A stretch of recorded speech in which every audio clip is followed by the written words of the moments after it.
What a big weekend we're coming off of, a big Sunday night where Derrick Cooper from Shamadama. Madonna in Florida commits to the University of Texas. Texas gets a dynamic new running back, and we're going to talk about sort of what's next because after a summer and an early July where Texas fans were beginning to become panicked about what happened at the end of official visit season and at the very start of July.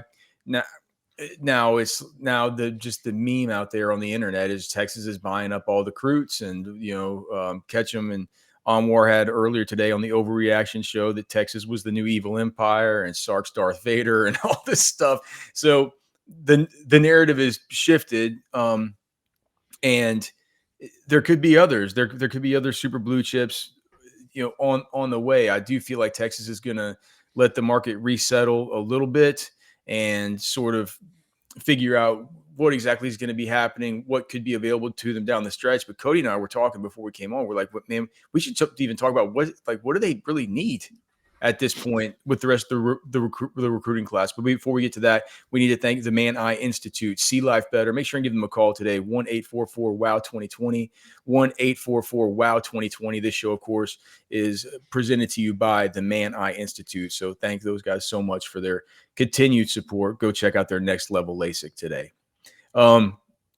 What about Derrick Cooper, Cody? What's your general book on him? Just before we got at least I know we've talked a bunch about him, but for people who might just be tuning in, your general book on the new Texas running back commit. I mean, I think Derrick Cooper, side by side with Javian Osborne, my two favorite backs in the class. Cooper stature's a little bit better than Javian Osborne. Osborne's a little bit more short and stout. Cooper's a little bit bigger, 6'1", 205, 210-ish. He was at the Rivals 5-star this year. I don't know if you have any remembrance off of that, but he just, to me, is a guy that's careful with this term, but pro ready. Like he's more advanced than his years would tell you he is as a rusher. When I think of that, I think of guys that, this is high praise, but he's a running back that deserves high praise. You think of guys that have not transcended the sport in their certain way, but they just were their own distinct player.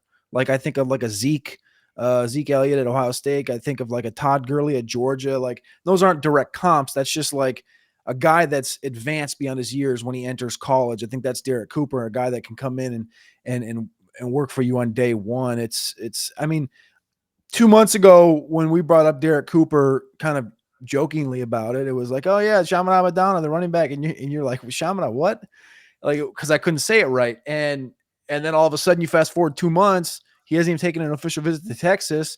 I feel like I'm having like deja vu from a year ago with Jonah Williams. They're like, well, does Jonah Williams need to have an official visit to commit to Texas? Well, he ended up taking it in the season and then commits.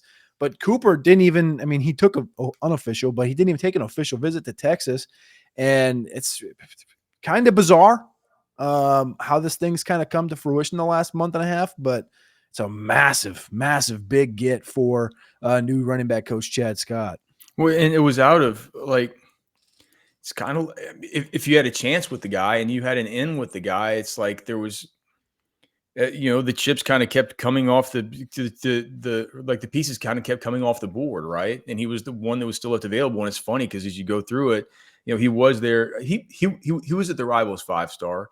And whenever Cody, evaluating these guys at running back at these events is for like, you know how it goes, right? Mm-hmm. If you evaluating running backs at camps and all-star game practices and stuff, it's just a little bit different because you don't get to see what you want to see is inside run drills, 7-on-7 or inside run drills, not 7-on-7, but front seven, front seven defensive work versus offensive line / runner.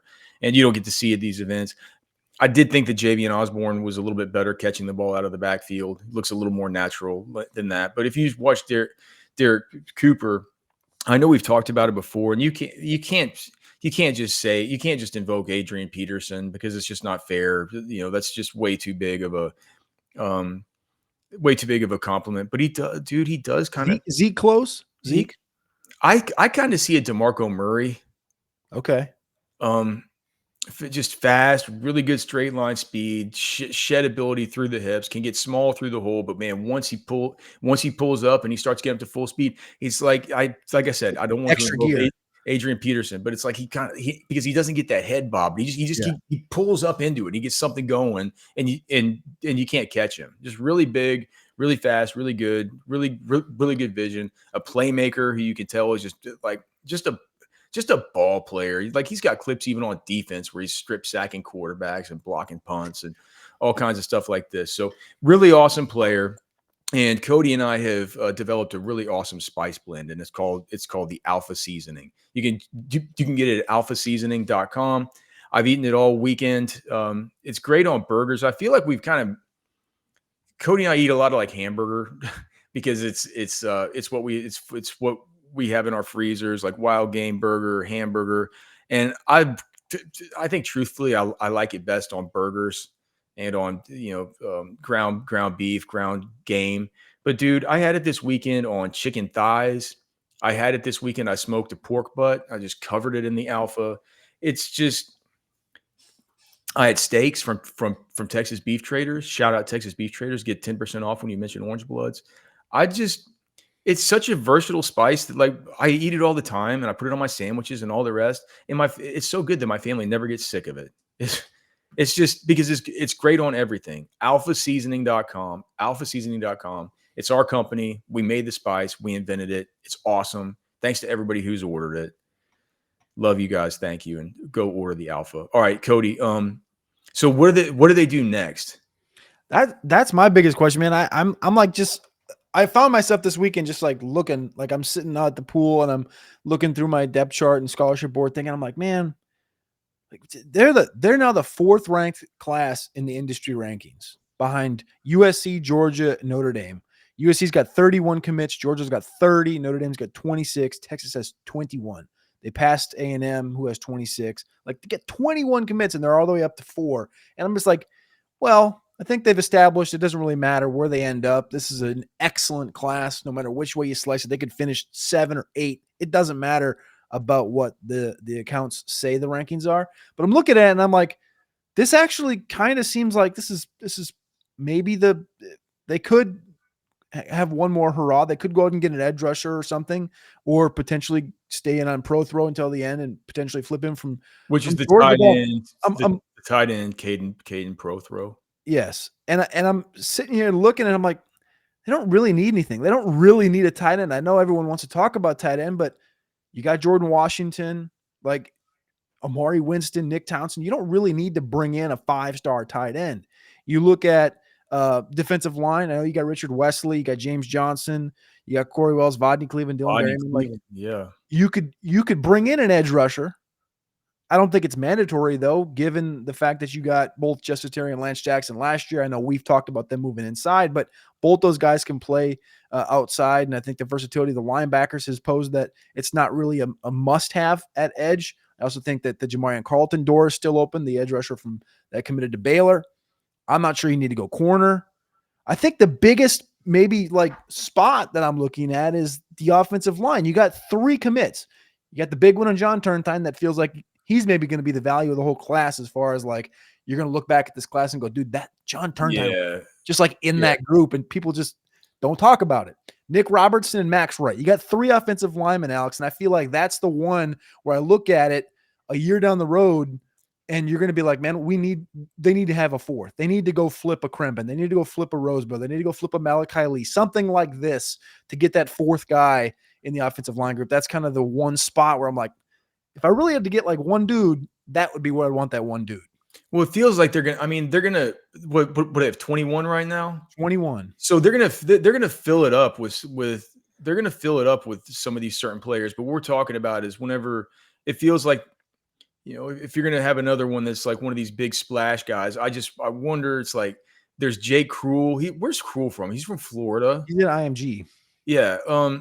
He's a defensive end kind of edge rush guy, sort of this weird kind of mix of like finesse and maniacal effort, but maybe not the play strength that you would hope for. It's weird. I don't really have a good comp for him. Like super high has, guy. What? Super high motor. High motor, but like you don't really get high motor with finesse that often. Do you know what I mean? He's got really refined hand moves. Um, Yeah, and, the only guy that comes to mind, and I don't even want to say his name, is Von Miller. But it's like, well, yeah, but I think what did Von Miller weigh coming out? Like because Jay Kreul's listed at 230, and he was at the Rivals 5-star. I got to see him there. Von was He's 210. okay. Uh, I think the Kreul is probably bigger than 210. God, was Von Yeah, Miller really 210 as a prospect? Kreul's bigger than 210. Yeah, Von was 6'3", 210, at least on Rivals. Okay. That's gosh. Well, that kind of recalibrates the way you think about these guys' weights coming in, I guess. Um, On I don't 247, he was out of DeSoto. He was 6'3", 2. Well, they have him at 243. I don't know. Kreul to me, to me, he doesn't have the play strength of a guy that weighs 240 or to a guy that weighs 230, like he's listed on. Well, the thing with Kreul, dude, I mean, you watched him this year, so he's obviously either matured or got bigger. I don't know in person, but a year ago, like he was taking on like Kevin Brown, the Oh, right tackle that's committed to he was Penn State. He went right at that dude. He didn't beat him, but he went right at him, and he was able to push him back in the that pocket. guy's like the Great Wall of China. Well, gosh, it would be nice if Texas could flip a player like I that. mean, Yeah, but yeah, Kreul. But I mean, dude, go look on my X, like Alex Dunlap NFL. Just search for that plus Kreul. Like I took videos of him. Like he whooped Felix Ojo a bunch. yeah. So I think that would be kind of interesting. And I'm not saying I don't think it would be a priority for Tech. I think he could. I still think he could be a great prospect. I have trouble thinking about it like a comp for a guy like him. And I'm with Cody. I look at the offensive line and I just look at with some of these class of 2023 guys like Kojo, Chapman, Connor Stroh, these types of players. Some of those guys are going to need to Texas is going to need something out of those types of players, and I think that you need to kind of buttress that at least along the interior for now, and just get some better numbers there. Because if we're looking at the classes that came after that, what was Jackson Christian, Devin Coleman, Jordan Coleman, all those guys? Was that 2024? I always get it mixed That up. was last year. Yeah, 25.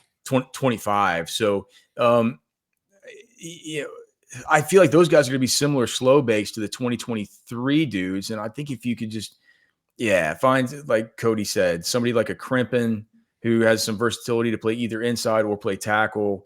Or here's the other thing, Cody. We didn't know that Richard Wesley was going to decommit from Oregon and immediately hop on with Texas, or that Cooper, who had been a Georgia guy, and then all the rest, and then comes right online and stuff like that.